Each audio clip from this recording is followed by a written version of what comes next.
හරි දැන් ඔයා ඉන්නේ part 3 වීඩියෝ එකේ. මේ වීඩියෝ එකේ මම ඔයාලට කියන්නේ ඔයා ප්‍රොඩක්ට් එකක් තෝරගන්න එකේ වැදගත්කම. ඉතින් ඔයා හිතන්න ඔයා මොකක් හරි ප්‍රොඩක්ට් එකක් ගන්න දැන් ඔයා ගේන දන්නේ එකක් හෝ කිහිපයක්. ගෙනාවත් එක මොකක් හරි එක ෆීල්ඩ් එකක තියෙන දෙයක් නේ ඔයා ගේන්නේ. හරිද? ඉතින් ඔයා මොබයිල් ෆෝන් ඇක්සසරිස් ගැන දන්න කෙනෙක් නේද? දැන් මම mobile phone accessories mobile phone ගැන දන්නවා. දන්න නිසා ඉතින් මම එහෙම බිස්නස් එකක් පටන් ගන්න නම් මම ගේනවා මොබයිල් ෆෝන් ඇක්සසරිස්. නැතුව මම සපත්තු ගැනලා තේරුමක් නැහැනේ. ඉතින් ඔයා වුණත් ඔයාගේ ප්‍රඩක්ට එක හරියට තීරණය කරගන්න ඔයාට එක ලංකාවට ගැල්ල විකුණන්න පුළුවන්ද කියන එක අනිවාරයෙන් ඔයාගෙන කම්පිඩන්ස් තියෙන්න ඕන ඔයාගේ බිස්නස් එක් ගැන. ඒක නිසා බිස්නස් එක අනිවාර්යයෙන්ම ඔයා සක්සස් කරගන්න නම් ඔයා විකුණන්නේ මොනවද? ඒකේ මොනවද තියෙන්නේ? ඒකේ තියෙන බෙනිෆිට්ස් මොනවද? ඒකේ තියෙන ඩිස්ඇඩ්වාන්ටේජස්, ඇඩ්වාන්ටේජස්, ඊට පස්සේ ඒකේ තියෙන ෆීචර්ස් හැම දෙයක්ම ඔයා දැනගන්න ඕනේ. ඉතින් ඔයාට සාමාන්‍ය ලොකු කාලයක් අත්දැකීම තියෙන්නේ සපත්තු සම්බන්ධයෙන් නම් ඉතින් ඔයා ඒ ගැන දන්නවා සාමාන්‍ය බ්‍රෑන්ඩ් ගැන දන්නවනම් ඉතින් ඔයාට ලේසියෙන්ම ඔයාගේ බිස්නස් එක ගොඩ දාගන්න පුළුවන්. ඒකින්ද ප්‍රොඩක්ට් එක මොකක්ද කියලා දැනගෙන ඔයා සයිට් එකේ ගිහලා සර්ච් කරන්න. මොකද ඒකේ තියෙනවා මිලියන් ඔෆ් ප්‍රොඩක්ට්ස්. හරිද? හිතා ගන්න බැරි තරම් වර්ග තියෙනවා. ඒක නිසා ඔයාට එතනට ගියාම පිස්සු හැදෙනවා වගේ. හරිද? ඒක නිසා ඔයා මුලින්ම කරන්න ඕන ඔයා ප්‍රොඩක්ට් එක තීරණය කරගන්න. හරි. ඊට පස්සේ ඔයා ගිහිල්ලා ඉවරලා ඔයා අපි හිතමු සපත්තු තමයි ගේන්නේ කියලා. හරි. ඒ ප්‍රඩක්ට්ස් වලට අදාළ සප්ලයර්ස්ලා ඉන්න ඕනේ. හරි. ඊට පස්සේ ඔයයි සප්ලයර්ස්ලා ඔය එයාලත් එක්ක chat කරන්න ඕන. හරිද? ඔන්න මම ඔයාලට වෙනන chat කරන විදිය. එතකොට එයාලත් එක්ක chat කරලා හොඳම සප්ලයර් තෝරගන්න ඕන. හරි.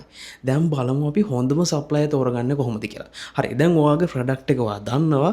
ඔයා ඒ සම්බන්ධයෙන් සප්ලයර්ස්ලා 10 දෙනෙක් එක්ක විතර දැන් chat කරන ගමන් ඉන්න. හොඳම සප්ලයර් තෝරගන්නේ ඔයා එයාගේ ප්‍රොෆයිල් එකට යන්න. බිස්නස් ප්‍රොෆයිල් එක තියෙන එකේ බලන්න එයා ස්ටැබ්ලිෂ් තියෙන්නේ කවද්ද? ඒ කියන්නේ එයාගේ ව්‍යාපාරේ පටන් අරගෙන තියෙන්නේ කවද්ද?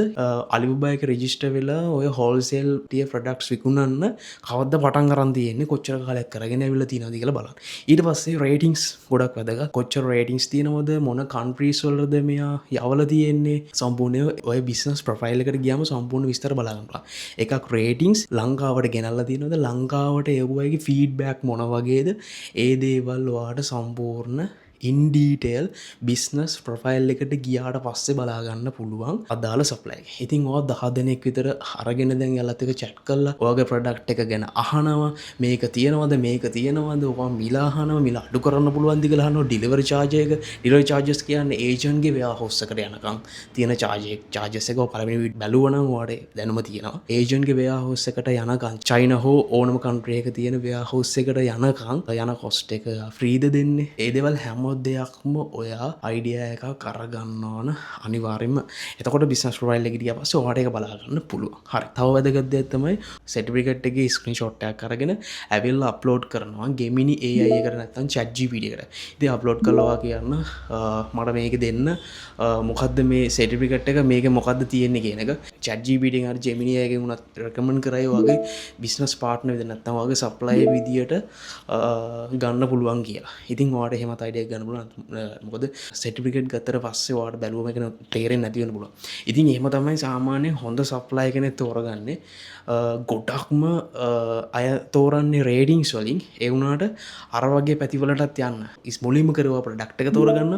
ඊට පස්සේ අපි උන් කරමු 10ක් විතර අරගෙන යාලත් එක කතා කරනවා. එයාලගේ හැම බිස්නස් ප්‍රොෆයිල් එකකටම ගිහිල්ලා එයාගේ තත්ත්වය බලනවා. ඊට පස්සේ ඔයා එක්කෙනෙක් තෝරගන්නවා. එහෙනම් මේකේ ඒක තමයි මම ඔයාලට කියන්න උත්සාහ කරේ.